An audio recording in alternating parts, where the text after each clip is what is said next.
Okay, I don't know if my Bluetooth headset is hooked up to my phone or not. I don't know why that hasn't been connecting lately, but today what I'm kind of working on with Stinky Pete is my old 12 valves. Nobody wants to buy my old 12 valve because it has melted pistons, even though I have a perfectly good block right here. You just got to swap the parts from there to here. Really, the only thing you need is the gasket kit, which is about $500 to $600. So what I was trying to sell both engines with all my spare parts. I was asking $3,000. I would have taken like $2,500 to $2,700 if somebody offered it, so I don't have to do the work. But nobody wants to buy them, and so in order to get the $6,000 I need for Stinky Pete or help get towards it, what I'm going to probably do is do it myself. Like, I'm going to set up another workbench like I did there, right here. And then once that's done, first thing I got to find out why this is locked up. You know, when it's got the killer dowel pin, most likely one of the valves are stuck open, or the camshaft might be broken. I didn't even check that. Like, the camshaft could be broken like right there and not opening and closing valves. I didn't get that far on this block. You know, I found the pin when I was taking the P pump off, and I found the cracked casing. But it doesn't matter if that's broken or not. I got a perfectly good camshaft right there. Because I'm already going to have to pull that timing cover off and pull it off my old engine to take the injection pump and everything onto this block. I just got to pull the head off just to be sure. Okay, did it hit a valve? Did it just bent a valve or break a valve, or did it damage a piston?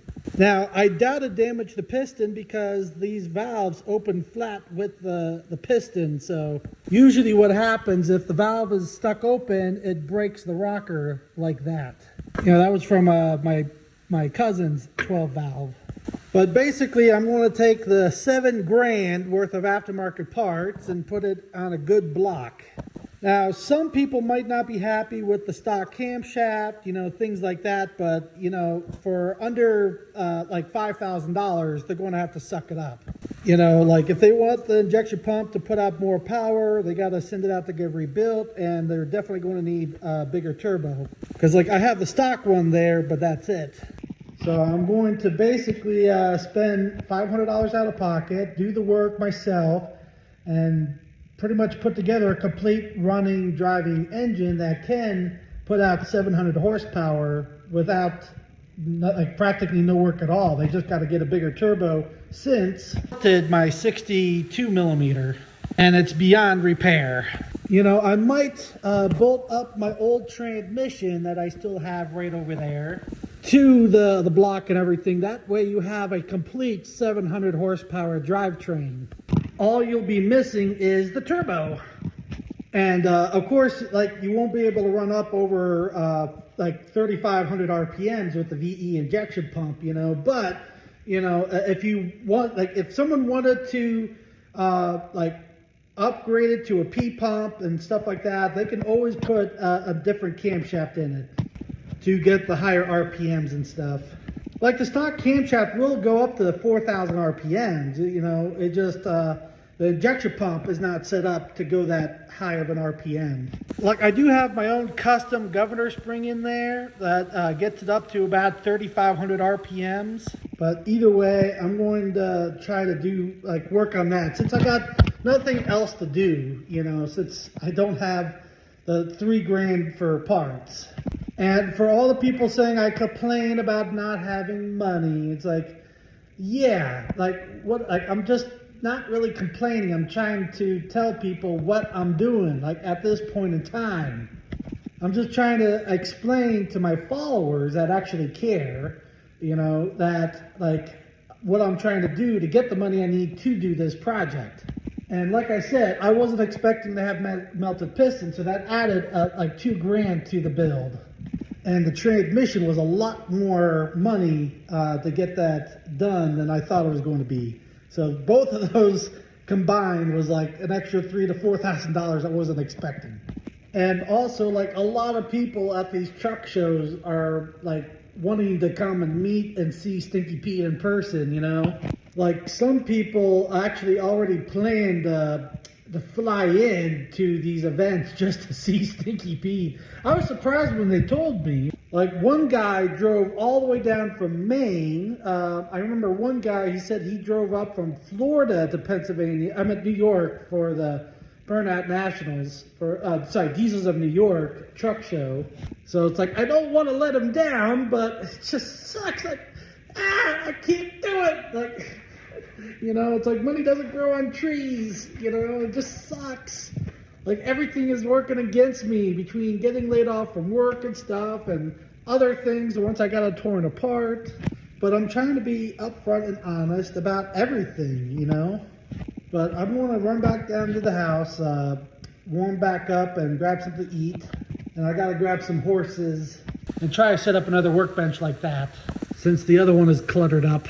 Well, I pretty much figured out it swallowed a valve. I gotta tear more into it to find out exactly what happened. Oh, maybe they already know. There's a rubber band around it here. So starting to figure out more and more why this is stopping dead at top dead center. Like I said, it's number 1 and 6 cylinders are the ones that are coming almost all the way up to top dead center. And it's just stopping dead. So it won't go all the way past like 3/4 of a revolution one way or the other, otherwise it stops dead. But definitely the keepers are gone from this, but somebody had this off because the washer piece and the keepers are gone, and it didn't break apart and fall down past the push rods, and there's a rubber band around it. So I think they already knew that there was something major wrong with it. This is probably the cylinder. Once I get all this other stuff off and get the head off, then I'll find out how bad the damage is. I could still tell they have not pulled the head off. But we'll get this apart more and see exactly what's wrong with it. Well, I found the one keeper when I pulled the push rods up. Well, I got the head off, and so you can see number 1 did not contact anything.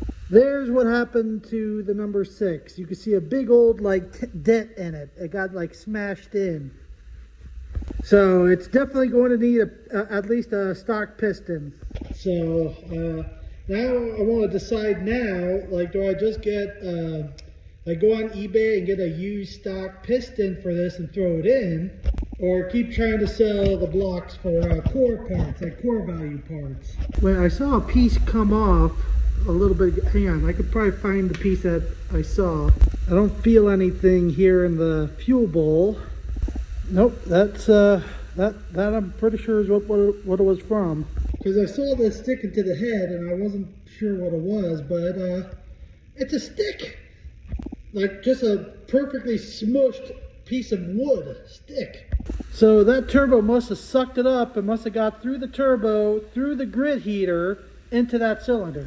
Yep, so like here, I can set it right there, basically where it was on the head. Yep, just a piece of wood. That's all it took to bend that piston like that. So like I could lay that almost an exact footprint it was in. You can see the rounded edge where it was against the cylinder and everything. So when it locked up like that, that's probably why they took that valve cover off, to see if it was the valve or not. So yeah, very important to have air filters. And I thought this happened because of the killer dowel pin. Like the dowel pin was just sitting there bouncing around, so it did like crack the case, but it was still sitting there turning over. Like it probably went in there, bounced out, and then went back behind the gear there, and it was just kind of riding on the backside of this gear in this little hole behind the timing cover there. That's so far all I can figure out what happened to this 12 valve. So it's not like that. I know it's going to have to be bored out on all 6 and need all 6 40 over pistons. This, I can pretty much just pull that piston out, put a stock one back in. Too bad those would not work, but the fuel bowls are different between the 24 valves and the 12 valves. See, the 12 valves, you can see the fuel bowls are off center. The 24 valves are centered. But at least I know where to go with this block now. But like, I should say I know what it needs now. So I'm going to just kind of hop online, see if I can get a used piston on eBay. Or see how much one stock one is.